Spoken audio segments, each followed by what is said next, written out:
Welcome back. The Ministry of Health and Wellness, in collaboration with the World Bank Group, are working together to strengthen St. Lucia's health sector.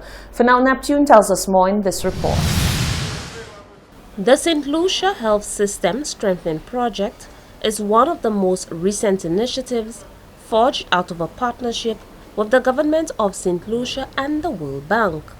Health planner in the Ministry of Health, Lauren James, unveils the aim of the project is to improve the accessibility, efficiency, and responsiveness of healthcare delivery in St. Lucia to its population.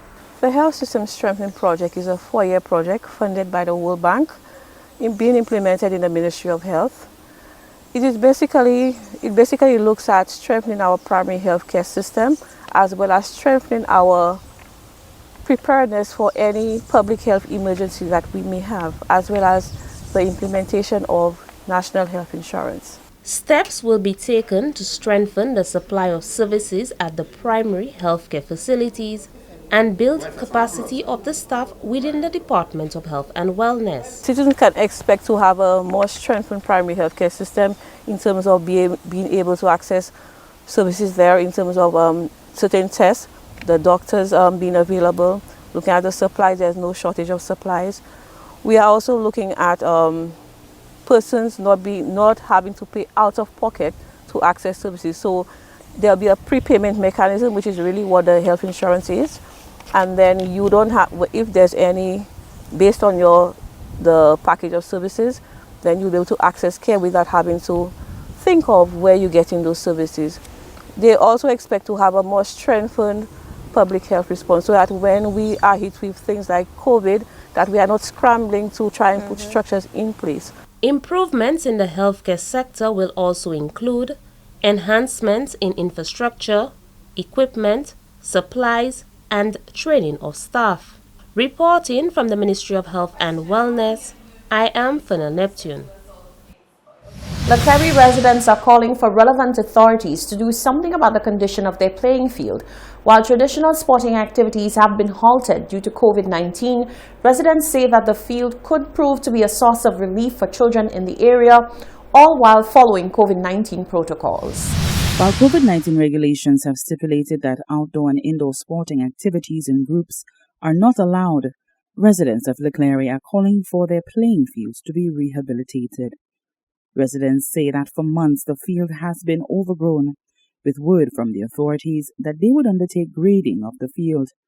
One resident, Brian Jean-Baptiste, says that in the meantime, the authorities could cut the grass and bring respite to children in the area who have been locked up for months on end.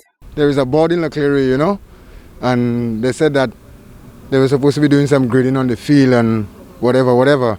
But before the grading come, it has been a while. The grass, the field is in that condition. There are children that in Form 5, they just want to come and get a peace of mind on the field. There is a peace of mind. People just want to come and sit down and just breeze out. Nowhere to sit down. The grass in that state. They're having birds on the field and you're not even seeing the birds. The grass so high.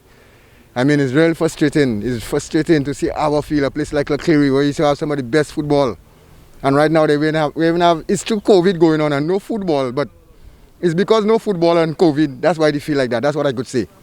That's all I could say. We need somebody to come and see what's going on. Come and feel the vibe, because the children and them, when the children there, I making a little dollar, I selling a water, I have a little shop there. I haven't asking for help for my shop, but let's help the children in the area. Jean-Baptiste says that some good physical activity and fresh air would do a world of wonder for those who are seeking ways to deal with COVID-19 blues. He says it would be done in the safest way possible. It's so long, it's past long ponds going, it's been a while, the grass like that. Like I said, they say they have some grading to come and do and some work to be done on the field. And we're still waiting to see when it will be done and when it's going to start, we don't know. Every day is a peace of mind, and the people in them, like right now, they can't talk again, they're tired. We just want to see something done. We have nothing much to say, we just want to see something done. Let's come and let's send somebody and cut the grass for us. Let something happen. It's true they say they have to grade it, but since December, we're February already. While managing additional stress related to the COVID-19 pandemic and its potential to threaten the health of everyone, people are being asked to consider using physical activity and exercise as a strategy to maintain health during this stressful period. For the Hot 7 News, Misha Charles reporting. The Eastern Caribbean Central Bank, ECCB, is projecting that the polymer $5 note will be released by the end of March. The ECCB launched its family of EC polymer notes in May 2019 with the new $50 note. The $100, $20 and $10 notes have since been issued. The release of the $5 note, which was initially projected for September 2020, has been delayed due to decrease in demand for the note. The acting director of the Currency Management Department, Rosbert Humphrey, says that although $5 notes are in circulation more than any other denomination, it is the least demanded note. Humphrey further explains that the polymer $5 notes may not be issued in all of the ECCB member countries at the same time, as the commercial banks in each country have a different level of stock, which would determine when the new notes are released. Donald Trump's second impeachment trial opens on Tuesday, almost a year after his first. He is accused of inciting the January 6th attack on the Capitol by a crowd of his supporters. Members of the Republican Party are mostly standing by him. What's the case against him and what are the chances of a conviction? The BBC's Paul Adams explains. Washington Democrats made up their minds to impeach President Trump before he was even inaugurated. Donald Trump is a living, breathing, impeachable offense. Donald Trump is facing an impeachment trial again. No president has ever been impeached twice. And no president has ever gone on trial after leaving office. It's fair to say we're in pretty uncharted territory. So what's the case against him? Donald Trump is accused of inciting violence against the government. Specifically this, the storming of Congress by thousands of his supporters. But his accusers say you have to go back a couple of months to last November's presidential election.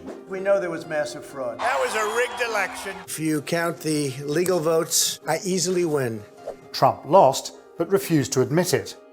Not only that, but when the state of Georgia was getting ready to hold a second round of voting to settle two very close Senate races, Mr. Trump is accused of trying to intervene illegally.